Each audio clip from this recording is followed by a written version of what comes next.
রাজধানীতে সকালে ভারী বৃষ্টিতে ব্যাহত হয় জনজীবন। 1 ঘন্টায় 87 মিলিমিটার বৃষ্টি রেকর্ড করে আবহাওয়া অফিস। সাথে বাতাসের গতিবেগ ছিল ঘন্টায় 52 কিলোমিটার।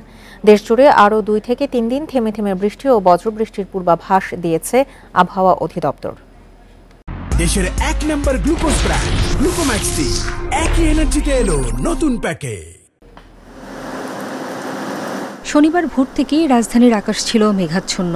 সকাল 7টার দিকে চারদিক অন্ধকার করে শুরু হয় ভারী বৃষ্টি, সাথে ছিল ঝোড়ো হাওয়া। তুমুল বৃষ্টিতে বিপাকে পড়েন সড়কে থাকা মানুষ ও বিভিন্ন বেসরকারি প্রতিষ্ঠানের কর্মীরা। বৃষ্টিতে ভিজেই গন্তব্যের উদ্দেশ্যে রওনা হন অনেকে। ভারী বৃষ্টিতে কিছু এলাকায় সাময়িক জলাবদ্ধতা দেখা যায়। বৃষ্টি শেষে রাজধানীর আকাশ পরিষ্কার হয়ে সূর্যের দেখা মেলে, তবে রাতে আবারও বৃষ্টি হতে পারে জানিয়েছে আবহাওয়া অফিস। এই যে দমকা হাওয়া সেটা ঢাকা থেকে আরো পূর্ব দিকে অগ্রসর হয়, সেটা এখন চট্টগ্রাম বিভাগের কুমিল্লা এবং নোয়াখালী অঞ্চলের উপর দিয়ে অতিক্রম করছে এবং এছাড়াও খুলনা এবং বরিশাল বিভাগের কোথাও কোথাও দমকা হাওয়ার সাথে ঝড়ো বৃষ্টির সম্ভাবনা রয়েছে। সারা দেশে এমন বৃষ্টি আরও 2 থেকে 3 দিন চলতে পারে বলছে আবহাওয়া অধিদপ্তর।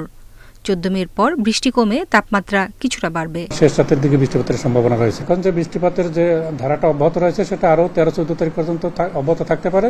এরপর বৃষ্টিপাতের পরিমাণটা কমে আসবে। মাসের শেষের 10 দিনে আবারও ভারী বৃষ্টির সম্ভাবনা রয়েছে জানিয়েছে আবহাওয়া অফিস।